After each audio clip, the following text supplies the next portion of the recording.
your community is ready, everyone is ready for this. ఎప్పుడైతే society నుంచి పోయింది అన్న డైల్ న్యూస్ వేదికగా మనమే సీదా ప్రకటన చేద్దాం. ఓకే, మనమే డిమాండ్ చేద్దాం. SC ST has to come up on this line. We want to be Hindus.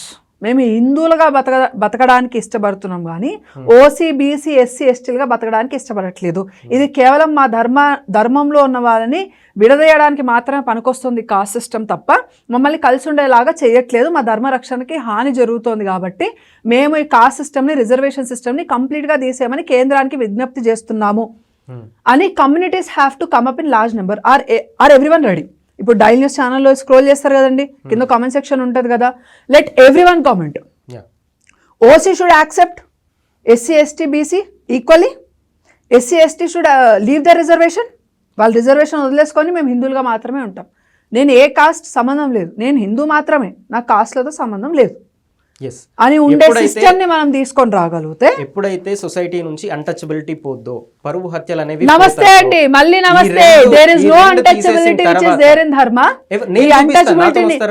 Untouchability ధర్మంలో లేదు. ధర్మానికి అంటగట్టండి. సొసైటీలో అదే అంటున్నా, పొలిటికల్ సినారియోస్ లో వచ్చిన ఈ అన్టచబిలిటీని తీసుకొని వచ్చి ధర్మానికి అంటగట్టద్దు. ధర్మం గురించి మాట్లాడట్లా, మీరు మాట వినట్లేరు. ధర్మం గురించో దైవం గురించో నేను అసలే మాట్లాడట్లేదు. నేను మనిద్దరం ఎక్కడైతే ఉన్నామో అదే సొసైటీ గురించి, అదే మనుషుల మధ్య మనం బతుకుతున్న సిచ్యువేషన్స్ గురించే మాట్లాడుతున్నా.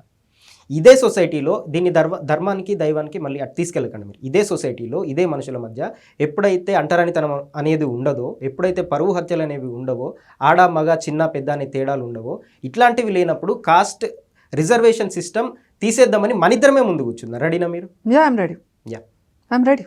అది నేను అనుకుంటున్నా. దీనికి ధర్మానికి I will not accept untouchability. Okay, నీ ధర్మం కాపాడుకోలేని స్టేజ్లో నువ్వు ఉంటే నీ పరువు ప్రతిష్ట అప్పుడే గంగలో కలిసిపోయింది. ఎక్కడ నీకు ఇంకా పరువు హత్యలు? ఓకే, అన్టచబిలిటీ గురించి మాట్లాడుతున్నావు. నువ్వు పుట్టింది ఆ పంచభూతాల వల్ల. ఓకే, ఒక స్త్రీ పురుష సంగమం వల్లే పుట్టావు. నువ్వు పైనుంచి ఊడబడలే, ఎవ్వరూ లేదు. Okay, every body has the same elements and every one believes in it. ప్రతి ఒక్కరం యాక్సెప్ట్ చేస్తాం దాన్ని.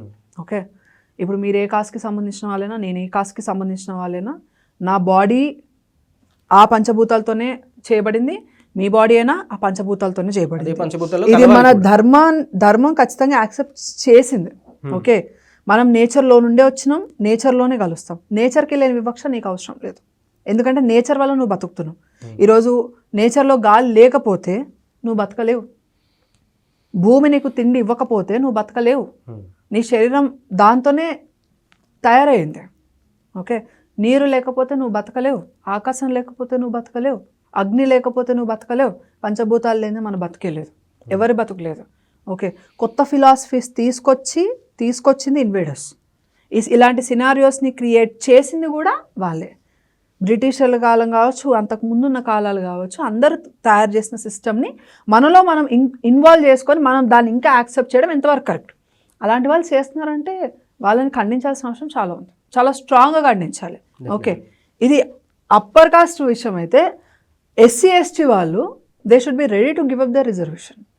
ఓకే, ఎక్కడైనా సరే, అండ్ మేము హిందూగా ఉండాలి అని వాళ్ళు యాక్సెప్ట్ చేయాలి. So these are the 2 conditions. చేయండి. ఎందుకు హిందువులలో ఐక్యమత్యం రాదు చూద్దాం.